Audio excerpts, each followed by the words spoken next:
प्रणाम दोस्तों, स्वागत है सभी का अनादि अनंतम पर। और भगवत गीता के श्लोकों का पठन फिर हम प्रारंभ करेंगे। श्लोका नंबर 49, अध्याय दूसरा। चलिए प्रार्थना से शुरू करें। ओम श्री गणेशाय नमः। श्री गुरुभ्यो नमः। गुरुचरणारविंदाभ्यां नमः। नमो नमः श्री गुरुपादुकाभ्यां। श्री कृष्ण कृष्ण कृष्ण अच्युतानंत गोविंद कृष्णाय वासुदेवाय देवकी नंदनाय च नंदगोपकुमाराय गोविंदाय नमो नमः। श्री राधा कृष्णाय नमो नमः। अध्याय दूसरा, श्लोका नंबर 49 से शुरू करेंगे। दूरेण ह्य अवरम कर्म बुद्धियोगात् धनंजय बुद्धौ शरणमन्विच्छ कृपणः फलहेतवः। अभी इस श्लोक से जो है एक पड़ाव और भी ज़्यादा गहरा होता चला जाता है। और इसमें ट्रांसेंडेंटल स्टेट, जो समाधि स्थिति है, जो बहुत वर्षों के बाद तपस्या कर करके बड़े बड़े योगी साधु महाराज जो है इसे प्राप्त करते हैं, उसे हम इसी स्थिति में हम बड़ी सरलता से किस प्रकार प्राप्त कर सकते हैं, इसका विवरण जो है भगवान ने हम सभी को अर्जुन द्वारा दिया है। तो यह बहुत ही महत्वपूर्ण है और सिर्फ उन्हीं लोगों के लिए है जिनको बहुत ही ज़्यादा श्रद्धा और भक्ति इसमें है कि हम इस ट्रांस में कैसे चले जाएं और इस ट्रांसेंडेंटल स्टेट जो समाधि स्थिति है इसको हम किस प्रकार से प्राप्त कर लें।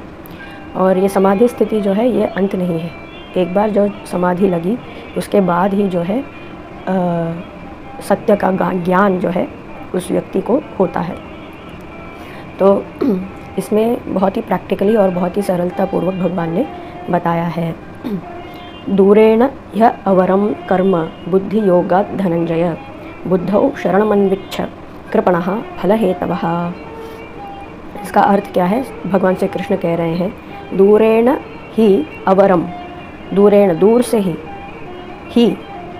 केवल दूर से ही, अवरम मतलब त्याज दो कर्म, उस कर्म को त्याज दो जो यह अवरम है, जो त्याग करने लायक जैसे जो कर्म है उसे दूर से ही त्याग देना।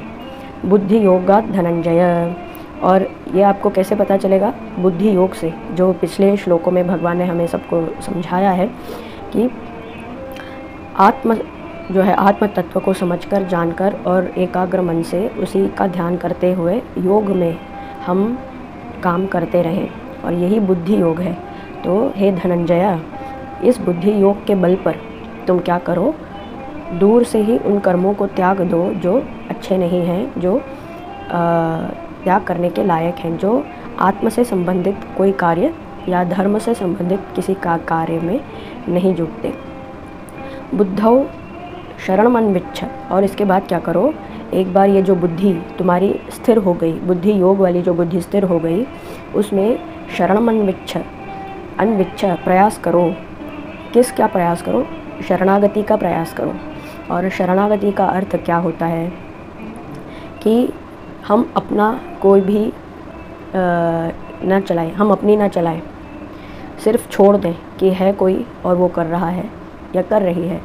तो यहाँ पे श्री कृष्ण है परमात्मा स्वरूप, तो वे कर रहे हैं, तो हमें अपनी नहीं चलानी। तो एक बार ये बुद्धि योग में हमारी बुद्धि जो स्थिर हो गई, उसमें प्रयास ये करना है कि शरणागत हो जाएं। तो अपना कुछ नहीं है, अपनी सोच नहीं है, अपना कोई विचार नहीं है, अरे ये ऐसा होता तो अच्छा होता, नहीं, वो कैसा भी हो भगवान देख लेंगे, भगवान कर रहे हैं। कृपणः फलहेतवः, तो जो फल हेतु काम करते हैं वो लोग कैसे होते हैं? कृपणः, हैंडीकैप्ड, है ना। तो और कृपणा का ये भी अर्थ होता है कि माइजर्स को क्या बोलते हैं? माइजर्स को कंजूस, हाँ। तो कृपणः फलहेतवः दूरेण ही अवरम कर्म बुद्धि योगात् धनंजय बुद्धौ शरणमन्विच्छ कृपणः फलहेतवः। अभी यहाँ पे है श्लोक 50। बुद्धि युक्तो जहातीह उभे सुकृत दुष्कृते तस्माद् योगाय युज्यस्व योगः कर्मसु कौशलम। तो इसमें भगवान कह रहे हैं योगः कर्मसु कौशलम।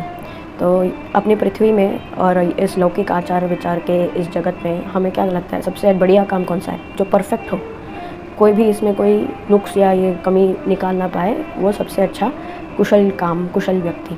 लेकिन भगवान के डेफिनेशन में ऐसा नहीं है। तो योगः कर्मसु कौशलम, आप कोई भी कर्म करो वो उसका कौशल, उसका जो भी है वो आर्ट स्किल, जो निपुणता है वो किस में है? योग में है। क्या आपने योग में रहकर ये काम किया है या योग से बाहर होकर के ये काम किया है? तो भगवान सिर्फ ये देखते हैं। बुद्धि युक्तो, जिसने भी ये बुद्धि योग वाली बुद्धि को स्थिर कर लिया है, बुद्धि युक्तो जहाती है मतलब जला देता है या इससे छुटकारा पा लेता है। किससे? उभे मतलब दोनों, सुकृत दुष्कृते, तो अच्छा काम बुरा काम, इन दोनों ही से उसे छुटकारा मिल जाता है जो इस बुद्धि योग में रह करके काम करता है। तस्माद, इसीलिए योगाय युज्यस्व, ये योग प्राप्त करने के लिए प्रयत्न करो। युज्यस्व, प्रयत्न करो। योगः, क्यों? क्योंकि योगः कर्मसु कौशलम, आप कोई भी कर्म करें उसकी कुशलता इसी में है कि वो योग में रह करके किया जाए, वरना तो वो आपको बांधने वाला है। चाहे वो सत्कर्म में बांधेगा या दुष्कर्म में बांधेगा, लेकिन बांधेगा ज़रूर। तो आप फिर से जो है खींचे चले आएंगे। ये बोलते हैं ना कंपल्सिव, तो you will be compelled to come down to earth and भोगना पड़ेगा आपको। तो चाहे दुष्कर्म भोग लो या सत्कर्म भोग लो, सत्कर्म भी एक भोग है।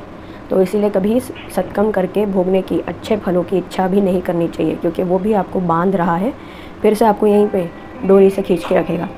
तो पहले के प्रवचनों में मैंने भी सुना है, बहुत बड़े आचार्यों के मुख से, मुखारविंद से, वो कहते थे कि ये जो सत्कर्म है, सत्कर्म वाला फल है, ये भी आपको बांध के ही रखता है। एक जो है स्वर्ण से बना हुआ है और एक जो है आयन, या आयन को क्या बोलते हैं, आयन से बना हुआ है। तो दोनों ही चेन्स हैं और दोनों ही आपके पैरों को जकड़ के रखेंगे, आपको छोड़ेंगे नहीं, जाने नहीं देंगे, मुक्त नहीं होने देंगे। तो इसलिए भगवान श्री कृष्ण भी यही समझा रहे हैं कि योगः कर्मसु कौशलम। इसका अर्थ तात्पर्य क्या है? आपको बंधना नहीं है, आपको छूट जाना है। तो किस प्रकार छूटेंगे कि आपको सत्कर्म दुष्कर्म इन दोनों से छूटना है। और ये कब होगा? जब आप बुद्धि युक्त होंगे, बुद्धि योग में रह करके कर्म करेंगे। इसीलिए हमें ये योग की स्थिति, ये एक स्टेट ऑफ माइंड है, तो ये स्टेट ऑफ माइंड हमें आ जाए, ये इसका प्रयास करना है। तो अभी प्रॉब्लम क्या है? प्रॉब्लम ये है कि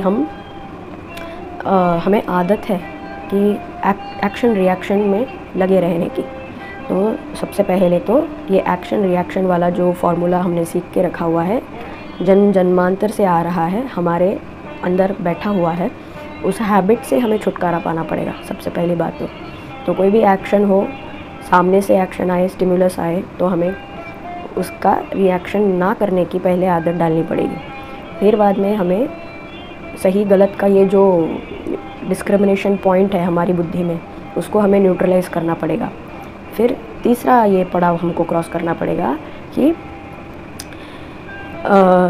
उसमें शरणागति हम प्राप्त करें, है ना। तो देखिए, जब हम कर्म करेंगे तो आपको इंटरेक्शन तो करना ही पड़ेगा।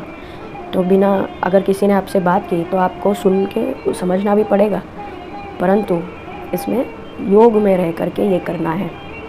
तो यही जो है ये आर्ट हमें डेवलप करना होगा, और ये होता है, प्रयास करते रहने से होता है। जैसे कोई भी स्किल हम डेवलप करते हैं, पर्सनालिटी डेवलपमेंट ट्रेड्स और पब्लिक स्पीकिंग स्किल्स, स्विमिंग हो, जॉगिंग हो, मैराथन हो या कुछ और, बैडमिंटन वगैरह कोई भी हो, ये प्रैक्टिस करते हुए हमें आ जाता है। सिंगिंग में भी प्रैक्टिस करते हुए आ जाता है। तो वैसे ही ये योग भी प्रैक्टिस करते हुए आ ही जाता है। और भगवान तो है ही, वो अनुग्रह कर देते हैं, उनके अनुग्रह के बिना ये नहीं हो सकता। तो ये है श्लोका नंबर 50। अब अगला श्लोक देखेंगे, श्लोक नंबर 51। कर्मजं बुद्धियुक्ता ही फलं त्यक्त्वा मनीषिणः जन्मबंध विनिर्मुक्तः पदं गच्छन्त्य अनामयम्, पदं गच्छन्त्यानमयम्। तो इसमें क्या कह रहे हैं भगवान? कर्मजं बुद्धियुक्ता ही फलं त्यक्त्वा मनीषिणः। कर्मजं फलं त्यक्त्वा, जो कर्म का जो फल है, अच्छा हो चाहे बुरा हो, त्यक्त्वा उसे छोड़ करके बुद्धियुक्ता ही मनीषिणः, ऐसा करने से ही बुद्धियुक्त होकर के कर्म के फल को त्याग करके ही दिया है ही मनीषिणः। मनीषिणः कौन है? जो एकम्प्लिश्ड लोग, जो भगवान की नज़रों में एकम्प्लिश्ड हैं, वो लोग जन्म बंध विनिर्मुक्ता, जन्म के बंध से मुक्त हो जाते हैं। पदम गच्छन्ति, पदम क्या है? वो परम पद। तो ये आपने सुना ही होगा कि परम तत्व है, परमेश्वर है, परात्पर है, परम जो बड़े से बड़ा है, जिसके आगे कुछ नहीं, वो है परम पदम। पदम मतलब वो पोजीशन जिसके ऊपर और कोई नहीं है, वो हाईएस्ट पोजीशन वो प्राप्त हो जाता है। गच्छन्ति, उस पद को वो गच्छन्ति, उसकी तरफ आगे बढ़े चले जाते हैं। अनामयम का अर्थ है कि बिना किसी तकलीफ़ के, बिना किसी प्रॉब्लम का जो वो पोजीशन है, वो पोजीशन पाने के लिए आप आगे अग्रसर हो जाते हैं। तो कर्मजम बुद्धियुक्ता ही फलम त्यक्त्वा मनीषिणः जन्मबंध विनिर्मुक्तः पदम गच्छन्ति अनामयम। तो ये परम पद। अभी जन्मबंध विनिर्मुक्ता, तो ये जन्म का जो है बंधन है। अभी देखिए 2 प्रकार से जन्म आप लेके आ सकते हैं इस धरातल पर। एक पहला तो आपके कर्म के बंधन से आप आते हैं, और दूसरा है जो अवतार पुरुष अपनी इच्छा से आते हैं। तो ये 2 प्रकार के जन्म हैं। तो जब तक आप बंधन में बंद करके आएंगे, तब तक आप एक कंपल्सिव स्टेट में जिएंगे। ये आपको भुगतना ही पड़ेगा, तो इसमें आपकी इच्छा नहीं रहती। परंतु अगर आप इससे मुक्त हो गए तो आप अपनी इच्छा से, स्वतंत्रता से आप रह सकते हैं। अगर आपकी इच्छा हुई तो आप आइए, अगर आपकी इच्छा नहीं है तो वहीं परम पद में रहिए। तो ऐसे ही अवतार पुरुष होते हैं बड़े बड़े महाऋषि, जो अपनी इच्छा से इस धरातल पर इसलिए आते हैं कि वो सबका कल्याण कर सके। तो जैसे भगवान श्री कृष्ण, इनको तो कोई ज़रूरत नहीं थी, इनका तो कोई कर्म भोग वगैरह है नहीं, पर सभी साधु संतों को की रक्षा करने के लिए, धर्म की स्थापना के लिए अपनी इच्छा से वे आए हैं। तो वैसे ही भगवान कहते हैं कि मेरी ही प्रकार से तुम भी मुक्त हो सकते हो। कब? अगर तुमने ये कर्म का फल जो तुम्हें बांध रहा है उसे छोड़ दो, फल की प्राप्ति की इच्छा मत रखो, फिर तुम भी स्वतंत्र हो जाओगे और अपनी इच्छा से आना जाना तुम कर सकते हो। तो ये है श्लोक 51। अब चलेंगे श्लोक 52। यदा ते मोहकलिलं बुद्धिर्व्यतितरिष्यति तदा गन्तासि निर्वेदं श्रोतव्यस्य श्रुतस्य च। यदा, जब, ते, तुम, मोहकलिलं, कलिलम का अर्थ है जंगल। तो किसका जंगल? मोह का जंगल। मोह मतलब क्या? जो सच्चाई है वो नहीं दिखती, जो भ्रमित होकर के बनाया गया है वो दिखाई देता है, वो है मोह।